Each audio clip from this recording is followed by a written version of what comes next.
They sold my legacy while I was still standing in front of my grandfather's casket. My husband held my hand, whispering that it was for my own good, but his eyes were darting toward his mother like a nervous dog waiting for a treat.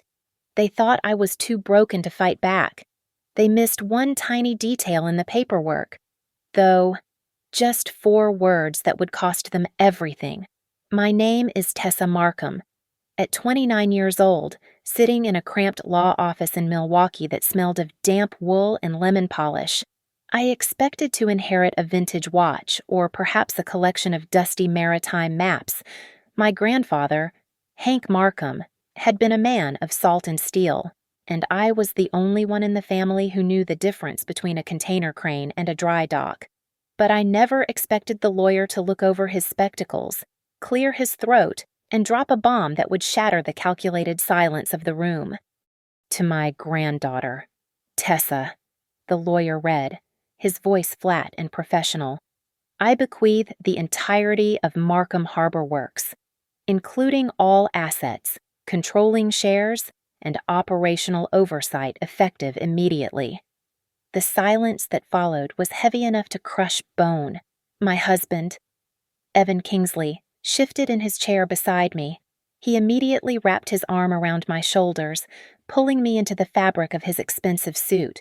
It felt less like an embrace of comfort and more like a restraint. I felt his body tense, and I watched his eyes dart across the room to his mother, Patricia Kingsley. She sat perfectly straight in a high-backed leather chair, her face a porcelain mask of polite concern that did not reach her cold, calculating eyes. Evan was waiting for a signal. Patricia smoothed her skirt and offered me a smile that looked like a baring of teeth. "Oh, Tessa, dear," she said, her voice dripping with artificial sweetness. "You are clearly in shock. You look pale. Just take a breath. Go home and rest. Let the family handle the administrative burden of the company. You do not need that stress right now, not while you are grieving." "I can handle it," I whispered, but my voice sounded small in the room. "Nonsense," Evan said, squeezing my shoulder hard. "Mom is right. We will sort the paperwork. You just relax." I might have believed them if my phone had not vibrated against my thigh at that exact moment. I glanced down. It was an automated alert from the internal server at HarborWorks, a system access notification I had set up 3 years ago when I was just a low-level analyst. The subject line made my blood run cold. Transaction finalized transfer of ownership. I stood up, ignoring Evan's hand. I drove straight to the harbor, my hands gripping the steering wheel until my knuckles turned white. The gray water of Lake Michigan looked like liquid steel under the overcast sky. The port was bustling, but the atmosphere was wrong. The men on the dock, stevedores and crane operators who had known me since I was a child in pigtails, looked down at their boots as I passed. They refused to meet my eyes. I stormed into the main office. The operations manager, a burly man named Gary who had worked for my grandfather for 30 years, was standing by the window. He turned when I entered, and I saw his hands were shaking. "Ms. Tessa," Gary stammered, his voice cracking. I thought you knew. I thought you signed off on it." "Signed off on what?" I demanded. He handed me a piece of paper. It was a formal notice. Markham Harbor Works acquired by Blackalder Capital. The deal was done. My company, the legacy my grandfather built from nothing, had been sold to a private equity firm I had never heard of. "Babe, wait!"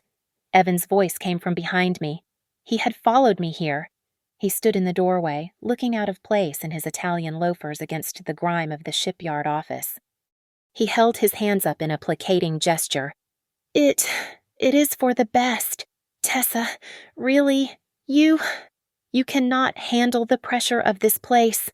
Not alone. I did it to save you." "You sold it?" I asked, my voice trembling with a rage I had never felt before. "Today." On the day of the reading. "We had to move fast," Evan said, stepping closer. The market is volatile. I was protecting you. That night, the atmosphere at the Kingsley estate was suffocating. They were not mourning my grandfather. They were celebrating a windfall. Dinner was served on fine china, and the wine flowed freely. I sat at the end of the table, feeling the walls closing in. Patricia raised her glass, looking at me with a gaze that stripped me of all agency. "Stop pouting, Tessa," Patricia said, her voice slicing through the clatter of silverware. "We secured your future. You should be grateful. And whatever you do not go crying to the public. Do not embarrass the Kingsleys with messy emotions." I excused myself and went upstairs to the guest room where I had placed the small metal lockbox my grandfather had left specifically for me. It was the only thing the lawyers had handed over physically. I sat on the edge of the bed and turned the key. Inside, there was no money. There were no deeds. There was only a single, heavy brass key and a plain white index card. I picked up the card. My grandfather's handwriting was shaky, scrawled in the final hours of his life, but the message was clear. It read 4 words that changed everything. Don't trust signatures. 3 years ago, I was not the silent woman sitting at the Kingsley dinner table with her hands folded in her lap. I was an operations analyst for a logistics firm in Chicago, and I was obsessed with errors. I did not care about galas or social standing. I cared about finding the one broken link in a supply chain that was costing a company thousands of dollars an hour. I was not rich, and I certainly was not glamorous. But I was sharp. Then came Evan. He did not court me with passion. He courted me with propriety.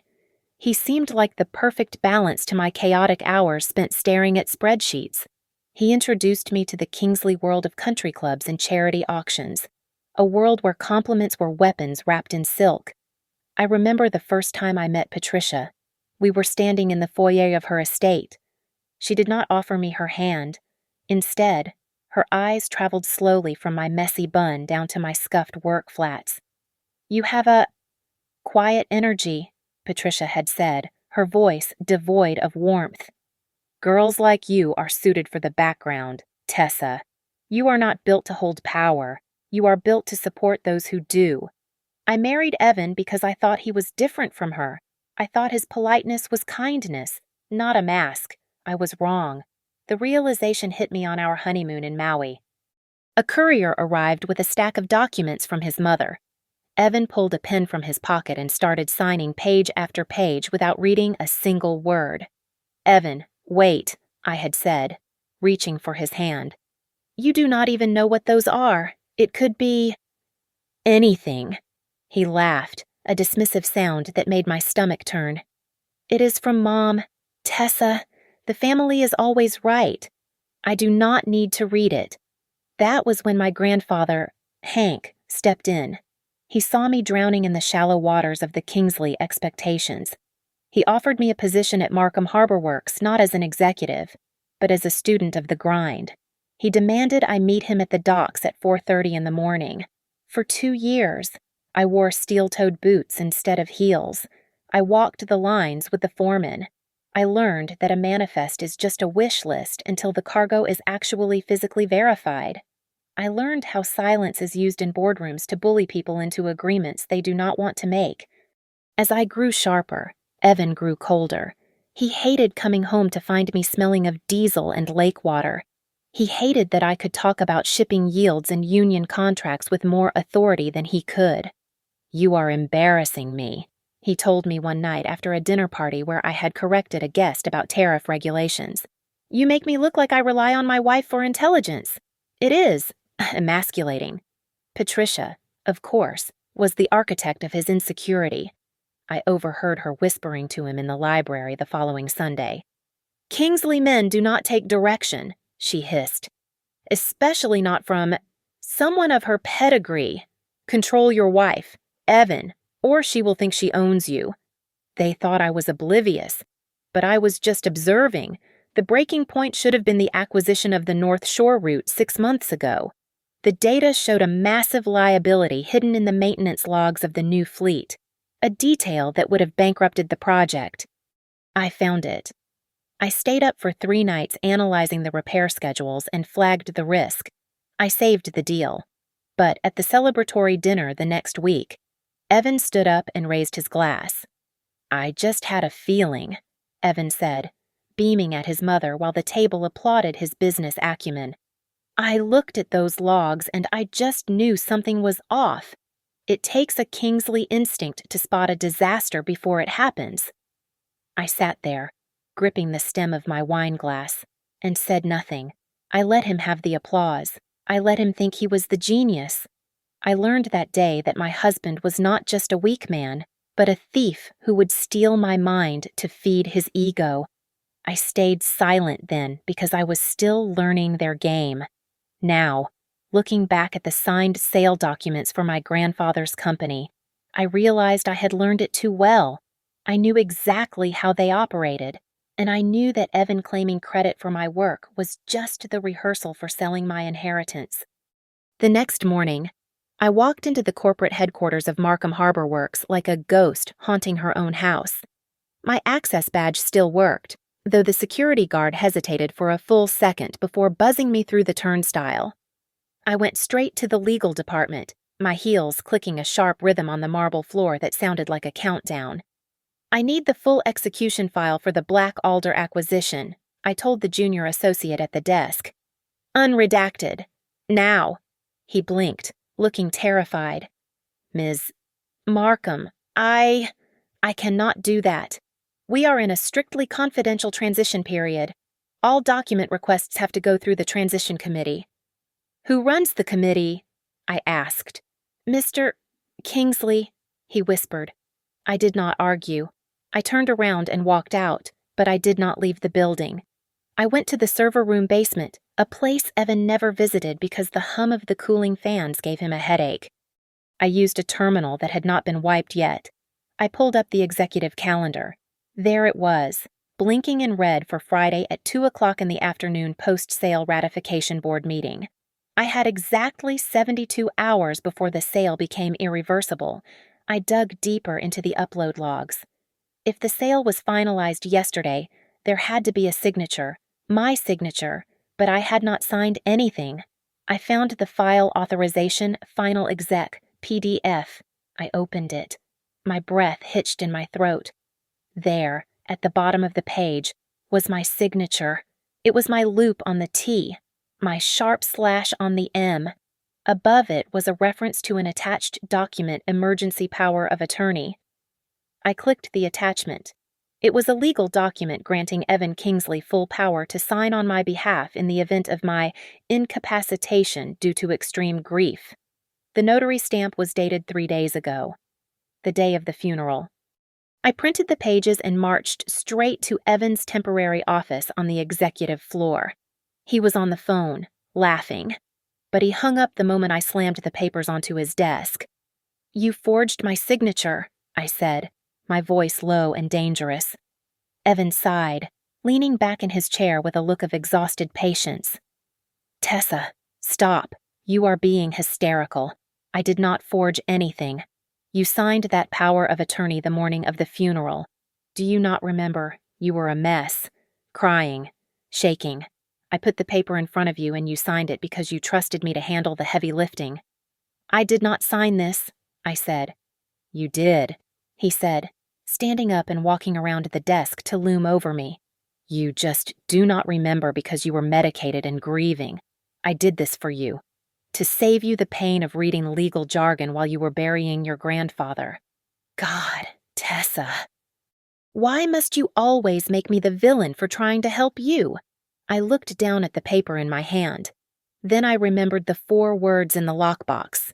Don't trust signatures. I held the paper up to the light. The signature on the power of attorney was perfect. Too perfect. And then I saw it. A tiny, microscopic, jagged edge on the loop of the T. It was a pixelation artifact, and right through the middle of the signature, there was a faint, ghostly line, a shadow of a crease. This wasn't ink on paper. This was a high-resolution scan of my signature taken from an old birthday card or a tax form, lifted and placed onto a digital document. I left his office without another word. I needed someone who knew where the bodies were buried. I drove to a small, weathered bungalow on the south side of Milwaukee. Loretta Wynn had been my grandfather's personal attorney for 40 years until Patricia forced her into retirement. She opened the door, a cigarette dangling from her lips, looking like leather that had been left out in the sun. "I wondered when you would show up," Loretta said, blowing smoke into the cold air. We sat in her clutter-filled kitchen. I showed her the printouts. She did not even look surprised. "They think they won," I said. "Hank never left an exit for the greedy," Loretta said, her voice sounding like gravel grinding together. "He knew Patricia would come for the company the second he stopped breathing. That is why he created the Golden Dock share." "The what?" I asked. "A single special class of stock," Loretta explained, tapping her ash into a saucer. "It holds zero financial value, but it carries absolute veto power over any sale, merger, or dissolution of the company. It overrides the board. It overrides the CEO. It overrides everything." "Where is it?" I asked, my heart hammering against my ribs. "It is held in a physical trust," Loretta said. "The share certificate is in the old iron floor, safe in your grandfather's private study at the harbor. But here is the problem. The trust bylaws state that the share can only be activated by the physical presentation of the certificate by the trustee." "I am the trustee." "You are," Loretta said. "But Patricia knows about the safe. She does not know about the Golden Dock share specifically, but she knows Hank kept his doomsday papers in there. My sources tell me she bribed a board member this morning to have that entire safe removed from the office and transported to a secure storage facility owned by the Kingsleys. She thinks she is locking away evidence." I felt a cold smile touch my lips for the first time in days. I reached into my pocket and pulled out the heavy brass key I had found in the lockbox. "Let her move the safe," I said. "Let her bury it under a mountain of concrete if she wants. She missed one thing." "What is that?" Loretta asked. "She is moving a locked box," I said, clutching the brass key tight. "But I am the only one who can open it." The invitation to dinner at the Kingsley estate was phrased as a peace offering, but I knew it was a summons. The dining room was a theater of war disguised as a domestic sanctuary, with crystal stemware and arrangements of white lilies that smelled faintly of a funeral parlor. I sat across from Patricia, while Evan sat to my right, acting the part of the doting husband. The table was full. Evan's cousin, Marcus, a man who wore too much cologne and had never worked a day of manual labor in his life, was grinning over his roast duck. They were waiting for me to break. They expected tears or shouting. Instead, I cut my meat with surgical precision and waited. "We want to propose a solution," Evan said, sliding a thick velvet folder across the mahogany table toward me. "We know you are hurting. We know this transition is abrupt. So we structured a settlement. $3 million, tax-free, deposited into your personal account tomorrow morning, and a title. Honorary chairwoman of the Markham Legacy Foundation.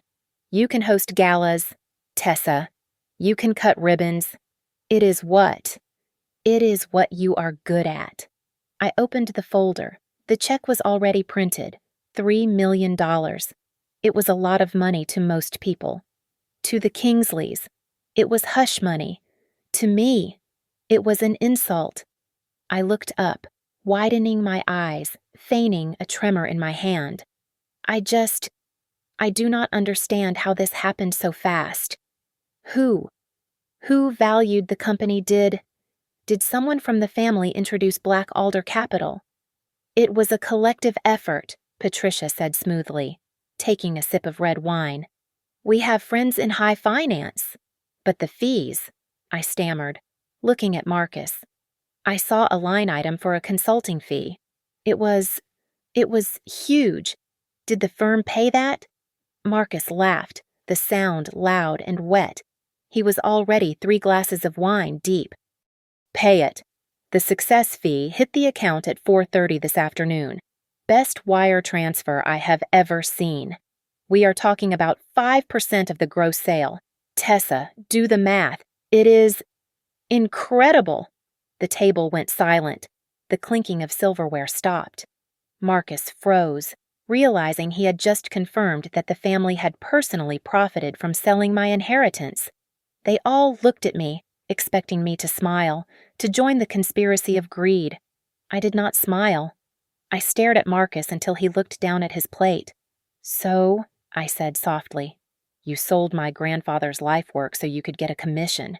Patricia slammed her fork down. The sound echoed like a gunshot. Enough, she hissed. Stop acting like a martyr. You do not have the stomach for this business. You do not have the blood. You are a granddaughter. Tessa, you are an emotional liability. If you keep that company, you will kill it within a year. We saved it. Grandpa Hank thought differently, I said. He thought... Do not, Patricia interrupted, her voice dropping to a growl that made the hairs on my arms stand up. Do not use the dead to manipulate the living. Sign the ratification papers. Take the money. Go buy some new clothes. Just stop pretending you are one of us. I lowered my head. I let my shoulders slump. I just want to go lie down.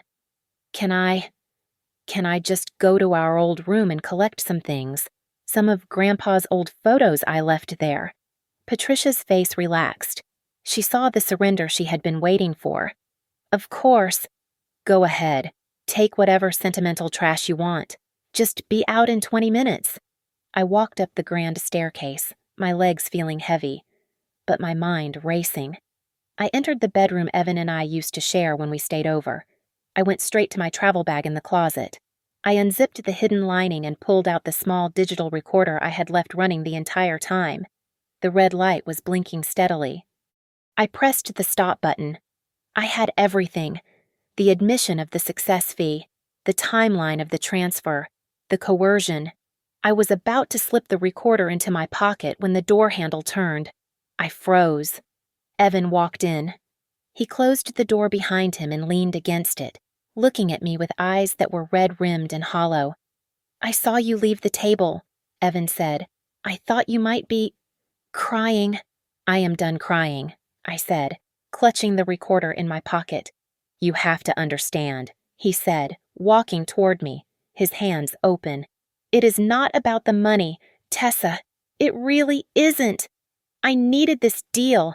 I needed to show her that I could close something big, that I could lead. You forged my signature to impress your mother, I asked, looking at the man I had vowed to love. You committed a felony because you are afraid of her. I am the heir to the Kingsley name, Evan shouted, his voice cracking. And all I have ever been is Patricia's son. With this deal, with this capital, I am finally my own man. Can you not just give me this one thing? Just let it go. Tessa, please. I looked at him, really looked at him, and realized the tragedy of it. He was not a monster. He was just a small, broken boy in a $3,000 suit, willing to burn down my world just to feel tall for a moment. I cannot give you what isn't yours to take, I said quietly. Then you leave me no choice, Evan said, his face hardening into the mask I had seen downstairs. If you fight us, we will bury you, and nobody will believe the grieving widow over the Kingsley machine. He turned and walked out. I waited until his footsteps faded down the hall. Then I pulled the recorder out one last time to ensure the file was saved. He thought he was fighting for respect. He had no idea he had just confessed to a crime on tape. The safe in the storage facility did not contain gold bars or stacks of cash. When I turned the heavy brass key and pulled the lever, the door swung open to reveal a single leather-bound binder smelling of mildew and old tobacco. It was the original operating agreement for Markham Harbor Works, dated 30 years ago. Loretta sat beside me in the dim light of the storage unit hallway. She flipped the pages with reverence until she stopped at a section marked with a red tab. Article 9. Loretta read aloud, her finger tracing the line. Disposition of major assets. It requires 2 signatures, one from the primary beneficiary, which is you, and one from the doc trustee. I thought I was the trustee, I said, leaning in to read the fine print. Read the definition, Loretta said. My eyes scanned the legal jargon until they landed on a paragraph that made my heart stop. The text read, "The position of doc trustee shall be assumed by Tessa Markham, with successor authority effective immediately upon documented betrayal." Betrayal is a legal term, I asked. Hank made it one. Loretta replied, "Look at the criteria." I read the 3 bullet points that defined betrayal under the trust. First, the falsification of a beneficiary's signature. Second, the execution of a power of attorney without video verification.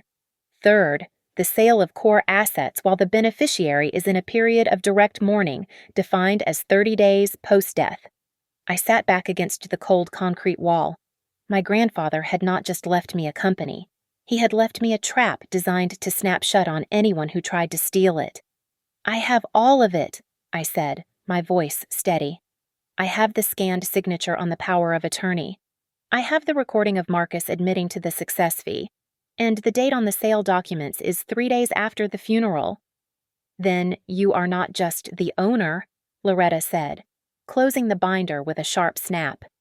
"You are the executioner."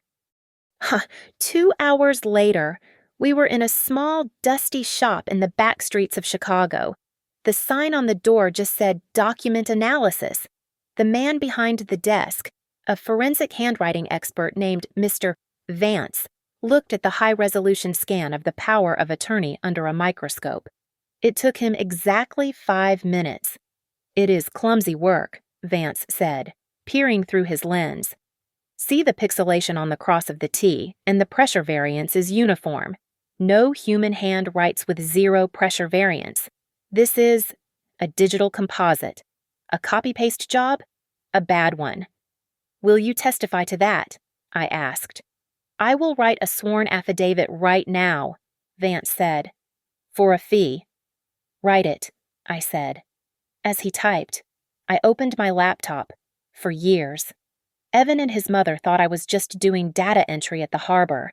They did not know that my grandfather had forced me to learn the architecture of the company from the inside out. He had taught me that whoever controls the data controls the port.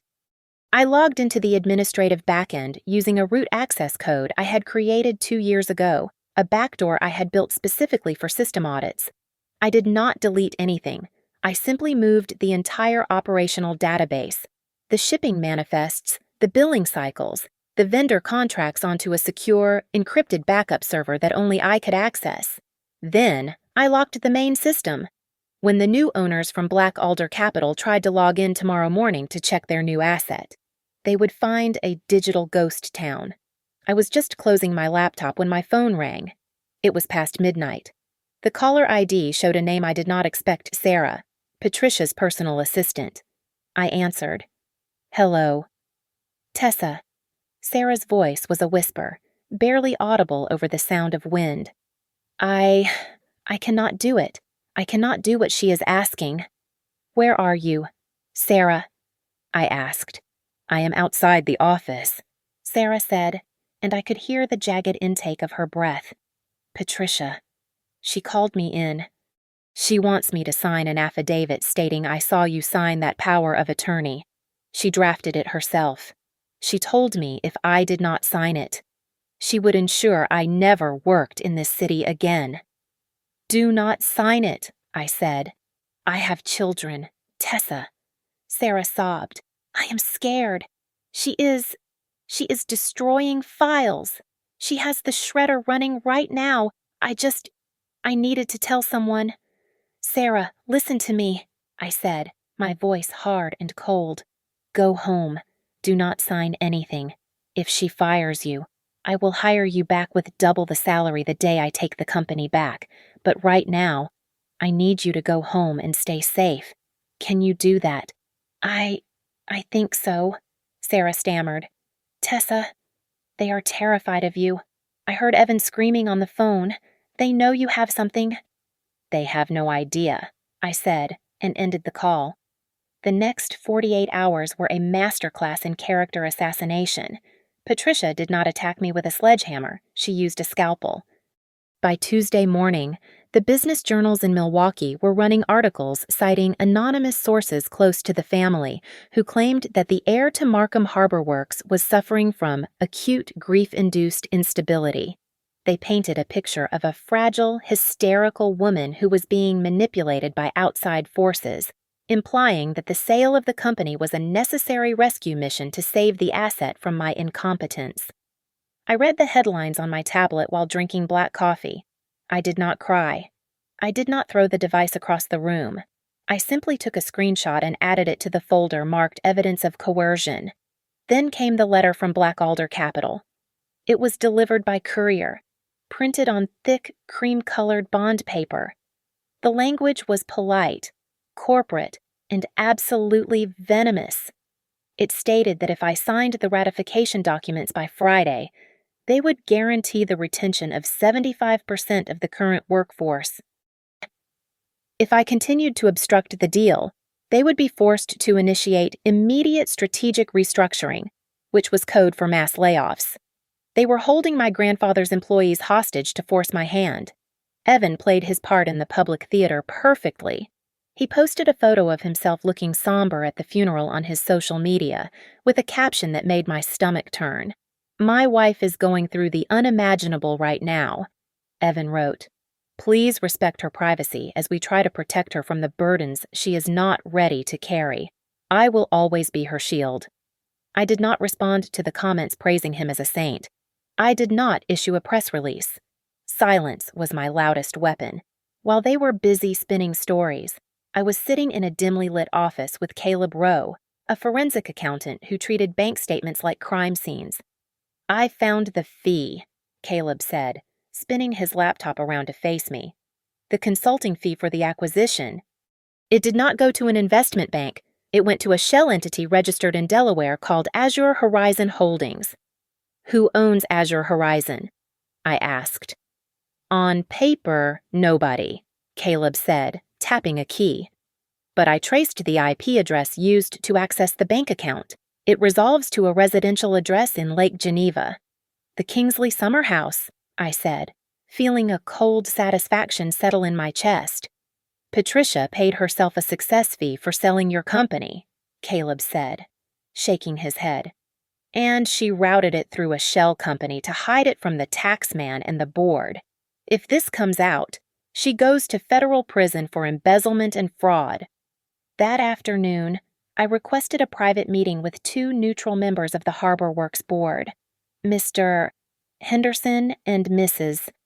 Lee. We met in a park, far away from the prying eyes of the office cameras. They looked nervous. They had believed the rumors about my instability. I did not scream. I did not beg. I simply slid the original operating agreement across the park bench. "I am not here to ask for your vote," I told them calmly. "I am here to save you from going to jail." "What are you talking about?" "Tessa." "Mr. Henderson asked, his voice shaking slightly. "Patricia sold the company without the signature of the dock trustee," I explained. "Under the corporate charter, that makes the transaction void ab initio. It means it never legally happened. If you vote to ratify a void transaction that includes an embezzled success fee, you become personally liable for the fraud. Patricia will claim she didn't know. Evan will claim he was just following orders. You two, you will be the scapegoats." Mrs. Lee paled. We were told everything was standard." "Read the charter," I said, standing up. "Do not trust me. Trust the ink." By Wednesday evening, Patricia sensed the shift. The hard attacks stopped, and the soft approach began. A new courier arrived with a document titled Family Unity Agreement. It was a settlement offer. It promised me a share of the sale proceeds and a seat on a charity board. But buried in the text was a perpetual non-disclosure agreement and a clause that permanently waived my right to sue the Kingsley family for any reason. I called Patricia. "I am ready to talk," I said into the phone, making my voice sound tired and defeated. "I knew you would come around." Darling, Patricia said, her relief audible. It is too much for you. Come to the ratification meeting on Friday. Just family and the board. We will sign the settlement papers there and put this ugliness behind us. Okay, I said. I will be there. I hung up and immediately dialed a number I had found on the black alder letterhead. It was the direct line for their lead counsel. This is Tessa Markham, I said when the lawyer answered. I am attending the ratification meeting on Friday at 2 o'clock. I think you should be there. Ms. Markham, usually these things go through. You really need to be there, I interrupted, because I am going to reveal a clause in the company charter called the Golden Dock Share. And if you are not in the room to hear it, you are going to lose your client's money and your license.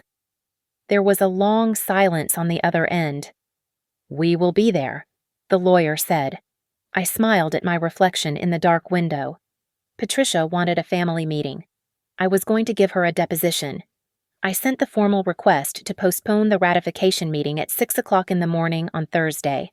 By 8 o'clock, the reply was sitting in my inbox, signed by the chairman of the board. It was brief and dismissive. They claimed that postponing the vote now would cause irreparable market uncertainty and that the motion was denied. They were proceeding as scheduled. They thought they were shutting me out, but they were actually locking themselves in the room with me. I did not send a follow-up argument. Instead, I drove to Loretta's office. The air in the car was cold, but my hands were steady. We had shifted strategies. If I could not stop the meeting from happening, I would turn it into an execution ground. Loretta had the file ready on her desk. It was a thick, formidable stack of documents. We have the forensic report from Mr. Vance confirming the digital forgery, Loretta said, handing me the binder. We have the original charter with the Golden Dock Share clause, and I have drafted the emergency petition for an injunction. But an injunction takes time. Tessa, we might not get a judge to sign it before the meeting starts tomorrow. I do not need a judge yet, I said. I need to cut off the oxygen. I picked up the phone and dialed the number for the senior vice president of the bank managing the escrow account for the Black Alder deal. When he answered, I did not use my polite analyst voice. I used the voice of someone who owned the building he was sitting in. This is Tessa Markham, I said. I am calling to formally notify you of a contested transaction involving Markham Harbor Works. We have evidence of signature fraud and a violation of the corporate trust. If you release those funds to the seller tomorrow, your bank will be named as a co-conspirator in a federal fraud case. The silence on the other end was heavy. Bankers hate risk more than they love money. Ms. Markham, the vice president stammered. We have a signed instruction letter from the board. We are legally obligated to release the funds upon ratification. You are obligated to follow the instructions of the legal owner, I corrected him. Under the terms of the Markham Family Trust, the Golden Dock shareholder has the sole authority to approve or deny asset liquidation. I am invoking my status as the dock trustee. I would need written documentation of that status, he said. Check your fax machine in 2 minutes, I said. I hung up. I took the document Loretta had prepared, the declaration of betrayal. It was a terrifying piece of legal machinery. It laid out the specific acts of betrayal committed by Patricia and Evan, citing the exact dates and evidence, and formally triggered the clause that transferred all authority to me. I signed my name at the bottom. It was the heaviest signature of my life. I fed it into the fax machine. The paper vanished into the scanner, and with it, the Kingsley family's control over my inheritance. 10 minutes later, my phone exploded. It was Evan. What did you do? He screamed the moment I answered. The bank just called the board. They froze the escrow account. They are flagging the whole deal for compliance review. I told you, I said calmly. I told you to stop. You are insane, Evan shouted, his voice cracking with panic. Do you have any idea what you have done? You are ruining my future. I had plans. Tessa, I had commitments. No, I said, my voice cutting through his hysteria like a knife. I am saving the future of the company. You are selling it for parts. My mother is going to destroy you, Evan spat out. She is on the phone with the best litigators in the state right now. By tomorrow, you will be sued for tortious interference, defamation, and corporate sabotage. You will be penniless. Tessa, she will make sure you never work again. Let her try, I said, and hung up. A few minutes later, a text message arrived from Patricia. It was short and lacked her usual polished veneer. Stop this now, or I will release the medical records from your therapy sessions after your mother died. I will paint you as a lunatic to the entire industry. I stared at the screen. It was a bluff, but it was a cruel one. She was willing to weaponize my past trauma to protect her bank account. I opened my laptop. I had one more document prepared. It was a formal whistleblower complaint addressed to the State Financial Crimes Division. It detailed the flow of money from the consulting fee directly into the shell company registered to Patricia's address. It had the bank routing numbers Caleb had found. It had the dates. It was a roadmap to a prison cell. I hovered my cursor over the send button. Not yet, I whispered to the empty room. Save it for the meeting. The boardroom at the Markham Harbor Works headquarters in Minneapolis was suffocatingly full. Every leather chair was occupied by a member of the board, a lawyer from Black Alder Capital, or one of the local business reporters Patricia had strategically invited to document the transition. The air conditioner was humming, but the room felt hot, heavy with the scent of expensive cologne and nervous sweat. I sat at the far end of the table, my hands resting on the cool wood, watching the vultures circle the carcass of my grandfather's legacy. Patricia stood at the head of the table. She wore a cream-colored suit that screamed innocent authority. She commanded the room with a practiced sorrow, looking directly at the cameras. We are here to finalize a difficult but necessary chapter, Patricia said, her voice steady and soothing. We all loved Hank, but we must face reality. We need stability. We cannot let sentimental emotions destroy a business that employs hundreds of people. We are doing this to save the company from uncertainty. She gestured to Evan. My husband stood up, adjusting his tie. He looked at me with eyes that were pleading. A perfect performance of the beleaguered spouse. I only did what my wife wanted, Evan said, his voice thick with fake regret. I thought she wanted to sell to lighten her load. I took the lead because she was incapacitated by grief. I just wanted to protect her. The room murmured sympathetically. They bought it. They all bought it. I stood up. I did not push back my chair aggressively. I did not slam my hands on the table. I simply stood. The room went quiet. Patricia looked at me with a small, triumphant smile, expecting my resignation. I agree with one thing, I said, my voice clear and carrying to the back of the room. This company desperately needs stability. Patricia nodded, her smile widening. She thought she had won. She thought I was about to sign the papers and walk away with my settlement check. However, I continued, reaching into my bag and pulling out the leather-bound binder. Stability requires legality. I threw the original operating agreement onto the table. It landed with a heavy thud that made the water glasses tremble. This is the original charter, I said. Article 9 establishes the existence of a Golden Dock share. It grants absolute veto power over any sale to the designated trustee. And it explicitly states that the trustee's power cannot be transferred without a biologically verified signature. I looked at the lead counsel for Black Alder Capital, who verified my signature on the power of attorney. I asked. The lawyer blinked. We were provided with a notarized document by Mr. Kingsley. You were provided with a forgery, I said. Before anyone could object, I pulled the digital recorder from my pocket, placed it in the center of the table, and pressed play. The volume was set to maximum. Marcus's voice cut through the silence, loud and undeniable. The success fee hit the account at 4:30 this afternoon. Best wire transfer I have ever seen. We are talking about 5% of the gross sale. The color drained from the faces of the board members. Evan froze, his mouth hanging slightly open. Patricia's eyes narrowed into slits. "That is out of context," Evan shouted, panic rising in his throat. That is manipulated." "Is it?" I asked. I pointed to the large monitor on the wall used for video conferences. "Mr. Vance, go ahead." The screen flickered to life. Mr. Vance, the forensic expert from Chicago, appeared. He held up a magnified image of the signature on the power of attorney.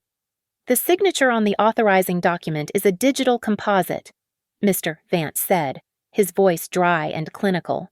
"It lacks the pressure indentations of a pen. It is a copy-paste artifact.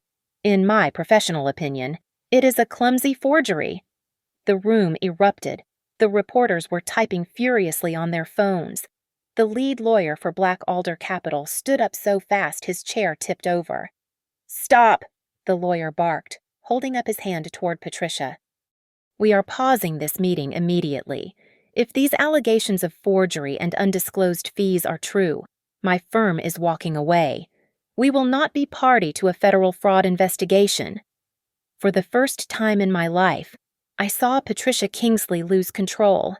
She slammed her hand on the table, her face twisting into a snarl. "Sit down!" Patricia screamed at the lawyer, her voice shrill and ugly. "You do not walk away from me. We have a deal. She is lying. She is just a jealous, incompetent little girl." "I am the owner," I said, looking her dead in the eye. "And you are trespassing." The fallout was instantaneous. The speakerphone in the center of the table crackled to life. The voice of the bank vice president sounding tinny but terrifyingly clear. He announced that the escrow account was officially frozen pending a federal compliance review. The color drained from the faces of the board members. They were no longer looking at a fat bonus check. They were staring down the barrel of personal liability lawsuits. Patricia stopped pretending. She abandoned the concerned matriarch act and lunged toward my end of the table, her face twisted into a mask of pure, unfiltered hatred. The cameras flashed, capturing every second of her meltdown. "You ungrateful little brat," Patricia screamed, her voice cracking. "You are nothing. You are just a charity case Hank pitied because your mother was too weak to raise you. You think you can run this company? You are a joke." I did not flinch. I did not shout back. I simply nodded to Caleb. He hit a key on his laptop, and the screen on the wall changed. It displayed a complex flowchart of wire transfers. Red lines traced the path of the consulting fees from the Harbor's accounts directly into a shell company, and finally, into an offshore account controlled by Patricia. "That is not pity," I said, my voice cutting through the room like ice. "That is embezzlement!" Evan rushed toward me, grabbing my arm with a desperate grip. His eyes were wide, frantic, darting between me and the reporters. "Tessa, baby, please," Evan stammered, his breath coming in short gasps. Let's just go outside. Just for a minute. We can fix this. We can talk privately." I pulled my arm away from him as if his touch burned. "No," I said loud enough for the microphone to pick up. "Everything must be transparent. You love a performance. Evan, stay on the stage." Suddenly, Mr. Henderson, the board member who had dismissed my request for a postponement, stood up. He was sweating profusely, wiping his forehead with a handkerchief. He realized the ship was sinking, and he was not going down with the captain. "It was Evan," Henderson blurted out, pointing a shaking finger at my husband. "He gave the fund the operational data 2 weeks ago. He sent them the port access codes before the funeral even happened. He promised us he had the authority. He said he was securing a seat on the new board." The room gasped. I looked at Evan. He shrank back, looking like a child caught stealing from the jar. I turned back to the screen and clicked the remote one last time. An email appeared. It was dated the morning of the funeral. The subject line read, "Removal of signatory rights." "Read it." I challenged the room. The text was projected in high definition. "She is unstable. The grief has broken her. We need to cut her out of the signatory loop for her own good. Prepare the emergency papers." It was sent from Evan's personal account to the board. The lead lawyer for Black Alder Capital did not wait for another second. He snapped his briefcase shut. "We are withdrawing our offer immediately," the lawyer announced, his voice booming.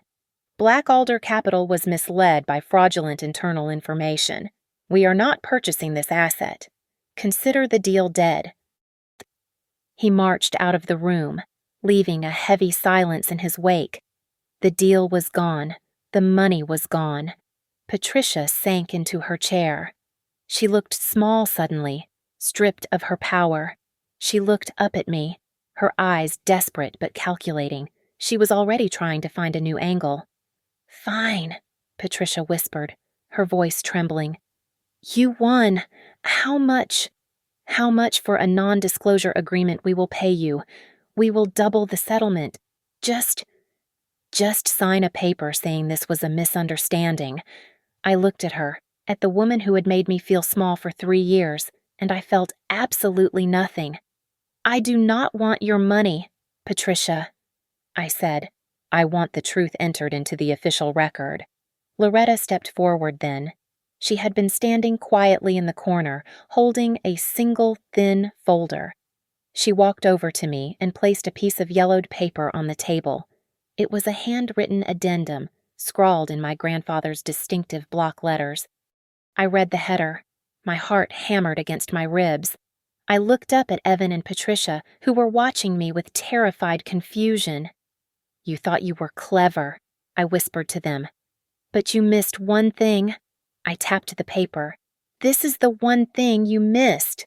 I held the yellowed piece of paper up so the entire boardroom could see the jagged handwriting of a man who knew exactly who his family was. "This is a clawback addendum," I said, my voice steady. "My grandfather attached it to the corporate charter 10 years ago. It states that in the event of any transaction deemed fraudulent or unauthorized by the trust, all paid consulting fees are not just void. They are immediately recoverable from the personal assets of the individuals who authorized the sale. It is backed by a personal liability guarantee." I turned to Evan. He was pale, sweat beading on his forehead. "Do you remember last year, Evan?" I asked softly. "You wanted to prove to your mother that you were serious about the business. You signed a stack of compliance forms to join the ethics committee. You did not read them, did you?" I signed standard waivers," Evan stammered. "You signed a personal guarantee," I corrected him. "You pledged your entire personal estate, your trust fund, your portfolio, your car as collateral against corporate malfeasance. Since this sale was based on a forged signature, the clawback is active. You do not just lose the success fee. Evan, you owe the company $5 million, and since you do not have $5 million liquid, the company is going to take everything else."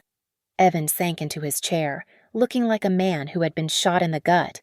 Loretta did not waste a second. She submitted the motion for an emergency injunction to the judge who was waiting on the teleconference line. With the forensic report of the forgery and the confession on tape, the decision took less than 3 minutes. "Injunction granted." The judge's voice boomed from the speakers. "All assets are frozen. Control of Markham Harbor Works reverts immediately to the dock trustee pending a full investigation." The board members, terrified of being dragged down with the Kingsleys, called for an immediate vote. Hands shot up around the table faster than I could count. It was unanimous. I was confirmed as the sole dock trustee with full operational authority. I looked at Patricia. She was frantically typing on her phone, likely trying to call the senator she played golf with or the district attorney she donated to. "Put the phone away, Patricia," I said. "I already sent the file to the State Financial Crimes Division. The wire transfer records, the shell company details, the email chain. Anyone you call right now becomes an accessory to money laundering." She froze. The phone slipped from her fingers and clattered onto the mahogany table. For the first time, the Queen of the Kingsleys looked old. "You are making a mistake," Patricia whispered, but there was no venom left, only fear. "The only mistake was thinking I would let you sell my family," I said. I turned to the board. "I am not dissolving the company. I am not firing the staff. We are keeping the contracts. We are keeping the workers. The only people leaving this building today are the ones who tried to steal it." Security arrived a moment later. They were respectful but firm. They asked Patricia to accompany them to a waiting car where state investigators were ready to conduct a preliminary interview. She walked out with her head down, stripping her of the dignity she valued more than human life. Evan lingered. He tried to approach me, tears streaming down his face. "Tessa," he choked out. "We can fix this. I can testify against her. I can make it right. Do not ruin me." I reached into my briefcase and pulled out a different folder. I slid it across the table. "These are divorce papers," I said, "and a settlement agreement for the civil suit. You will resign from all positions. You will sign a non-interference clause, and you will accept liability for the debt. If you fight me, I will release the audio recording of you mocking my grandfather's death to the press." Evan looked at the papers, then at me. He realized there was no negotiation. He was alone. "I loved you," he whispered, a final, pathetic lie. "You loved owning me," I said. "Goodbye, Evan." An hour later, I walked out onto the iron catwalk overlooking the harbor. The wind was biting, carrying the smell of diesel and cold water. Below me, the cranes were moving again. The ships were loading. The men were working. I gathered the shift managers and the dock foreman. I did not make a long speech. I did not cry. "The sale is canceled," I told them, my voice carrying over the noise of the engines. "Markham Harbor Works belongs to the Markhams. As long as I am standing here, nobody gets sold behind their back." The foreman, Gary, nodded at me. It was a small gesture, but it meant more than any applause. I went back to my grandfather's office. It was quiet. I sat in his leather chair, which still felt too big for me. I opened the old, worn notebook he had left in the safe, the one Patricia had tried to hide. I turned to the very last page. His handwriting was shaky, written in blue ink. "You do not need to win against them. Tessa, you do not need to be cruel. You just need to protect what is right." I closed the book. I looked out the window at the gray horizon of Lake Michigan. I was alone, but for the first time in 3 years, I was free. Thank you so much for listening to this story on Mia Revenge Stories.